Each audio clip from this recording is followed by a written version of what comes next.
வணக்கம் Sri Kuberan TV channel நேர்களே, நான் உங்கள் அன்பான சயின்டிஃபிக் வேதிக் அஸ்ட்ராலஜர் அஸ்ட்ரோரஞ்சி பேசுகிறேன்.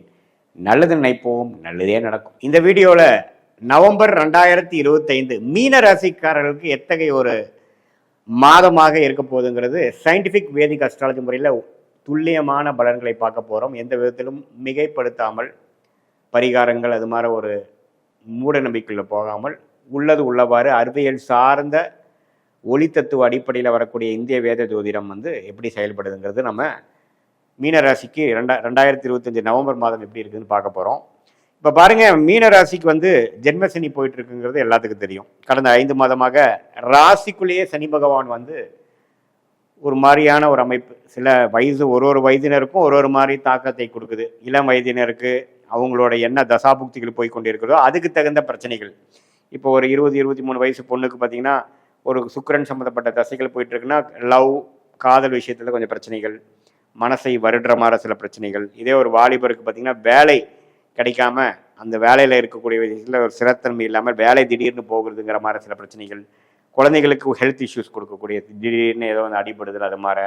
முதியோர்களுக்கு பார்த்தீங்கன்னா திடீர்னு எதிர்பாராத சில விஷயங்கள் நடக்கிறது, அது மாதிரி. ஸோ ராசிக்குள்ளேயே சனி பகவான் வரும்பொழுது, ஜென்மசனி தாக்கம் வரும்பொழுது, அது முதல் சுற்றாக இருந்தாலும் சரி, 2வது சுற்றாக இருந்தாலும் சரி, 3வது சுற்றாக இருந்தாலும் சில தாக்கத்தை ஜாதகருக்கு கொடுத்துருவார் அப்படிங்கிறது தான் உண்மை.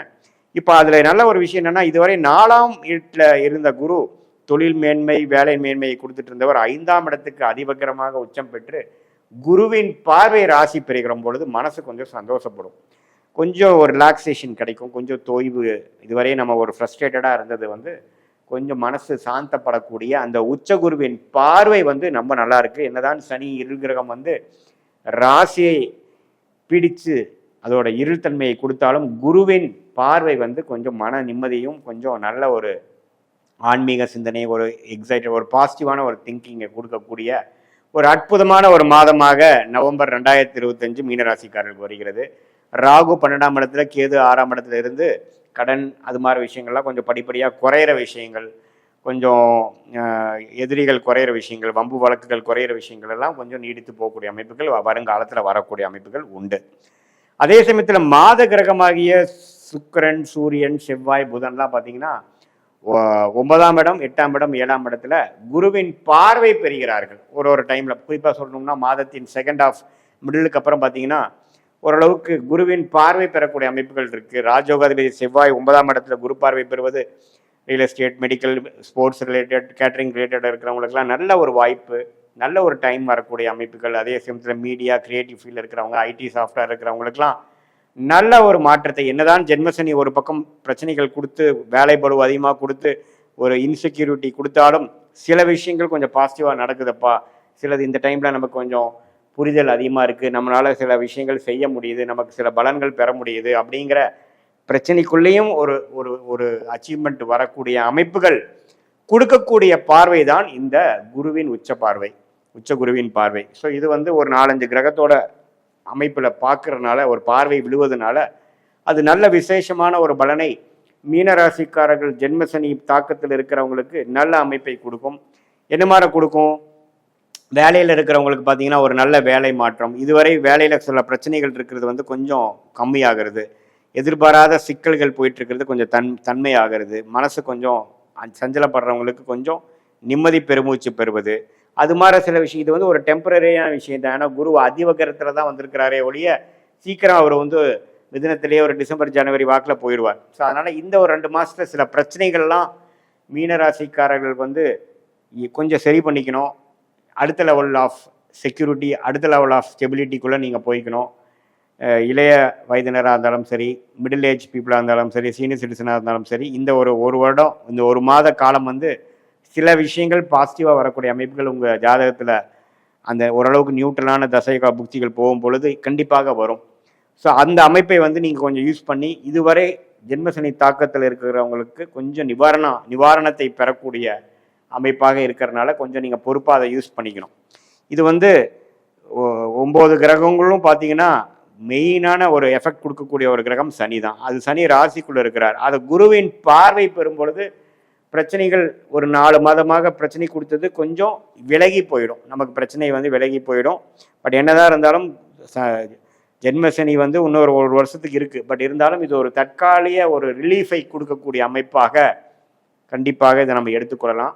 இது ஒரு பொதுவான பலனே தவிர உங்களுடைய ஜென்ம ஜாதகத்தில் நீங்கள் வந்து எப்படி எந்த தேதியில் எந்த நேரத்தில் எந்த ஊரில் பிறந்தீங்க, உங்களுடைய என்ன தசாபுக்திகள் போய் கொண்டிருக்கிறது, உங்களுடைய லக்னம் என்ன, அந்த லக்னத்துக்கு தசை வந்து நல்ல தசையாக இருக்கா, என்ன ஆதித்யம் பெறுகிறார், என்ன புக்தி பெறுகிறாரெலாம் நம்ம பார்க்கணும்.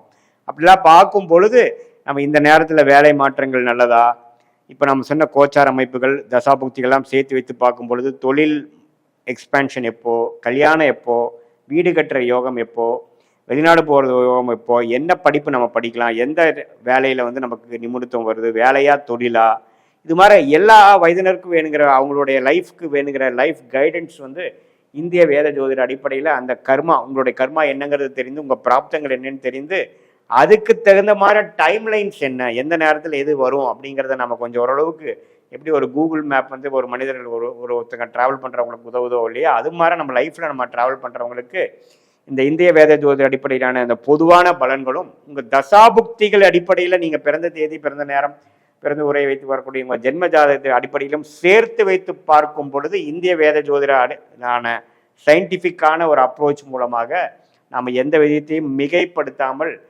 பரிகாரங்கள் அது மாதிரி விஷயத்துக்குள்ள போய் நம்ம வந்து மூட நம்பிக்கைக்குள்ள போகாமல் எந்த கிரகங்கள் எப்படி கொடுக்குறார், இப்போ என்ன தசை போயிட்டு இருக்கு, என்ன ஆதிபத்தியம் பெறுகிறார், எது மாதிரி டைரக்ஷனில் உங்கள் வாழ்க்கையை அடுத்த வரக்கூடிய மாதங்கள், அடுத்த வரக்கூடிய வருடங்களில் வந்து போகக்கூடிய அமைப்புகள் இருக்குதுங்கிறதெல்லாம் துல்லியமாக தெரிந்து தேவையான விஷயத்தை தேவையான டைமில் செஞ்சு அனாவசியமான செயல்கள், அனாவசியமான இன்வெஸ்ட்மெண்ட், அனாவசியமான பொருள் விரயம், சமய விரயங்களை தவிர்த்து வாழ்க்கையில் எதிர்நீச்சல் போட்டு வீணாகாமல் எல்லா நம்மளோட ரிசோர்ஸஸை வந்து வீணடிக்காமல் தேவையான விஷயத்தை வந்து நம்மளுடைய பிராப்தத்துக்கு நிகரான திட்டங்களை தீட்டி அந்தந்த டைமில் நம்ம செய்ய வேண்டுமானால், எப்படி ஒரு செடி கொடிக்கு வந்து ஒரு இலையுதிர் காலம், காய்க்கும் காலம், பூக்கும் காலம்லாம் இருக்கோ, அதே மாதிரி மனிதனுக்கும் பார்த்தீங்கன்னா ஒரு ப்ரொடக்டிவாக இருக்கிற டைமு, அடைக்கு வாசிக்கிற டைமு, யோகங்கள் வரக்கூடிய டைமு, நல்ல சேஞ்ச் வரக்கூடிய டைம் எல்லாம் வரதான் செய்யும். அதெல்லாம் பார்த்து அதுக்கு தகுந்த மாதிரி ஒரு வெயிட்டிங் கேம் நம்ம விளையாண்டோம்னா தேவையில்லாத அவசரப்பட்டு பண விரயங்களை செய்து, சமய விரயங்களை செய்து திரும்பி நம்ம வந்து அந்த தவறுகளையே திருப்பி செய்யும் பொழுது நம்மளுடைய வாழ்க்கை முன்னோக்கி போகாமல் பின்னோக்கி போகக்கூடிய அமைப்புகள் வருவதனால இந்திய வேத ஜோதிடத்திற்காக துல்லியமான அந்த ப்ரிடிக்ஷனையும் நம்ம கோச்சார அடிப்படையில் பேசக்கூடிய ஆண்டு கிரகம், மாத கிரகத்தோட பயிற்சி இப்போ பார்த்ததையும் ஒரு சேர்த்து நம்ம பார்க்கும் பொழுது அந்த மீனராசிக்காரர்களுக்கு நீங்கள் என்ன லக்னத்தில் பிறந்தீங்கிறதையும் வச்சு சேர்த்து பார்த்துக்கும் பொழுது இன்னுமே எந்த நேரத்தில் எது பண்ணலாம், 2027க்கு அப்புறம் தான் மீனராசி ஜென்மசனி முடியுது, அது வரைக்கும் வெயிட் பண்ணுமா, அல்லது இப்போவே போயிட்டு இருக்கிற அமைப்பை இந்த குரு வக்கர ரீதியாக நமக்கு வந்து ராசியை பார்ப்பதிலேயே சில விஷயங்கள் பண்ணலாமாங்கிற மாதிரி சில துல்லியமான முடிவுகளை எடுத்து வாழ்க்கையில் வெற்றி பெற முடியும் என்று சொல்ல விரும்புகிறேன். மீண்டும் சந்திப்போம். நன்றி.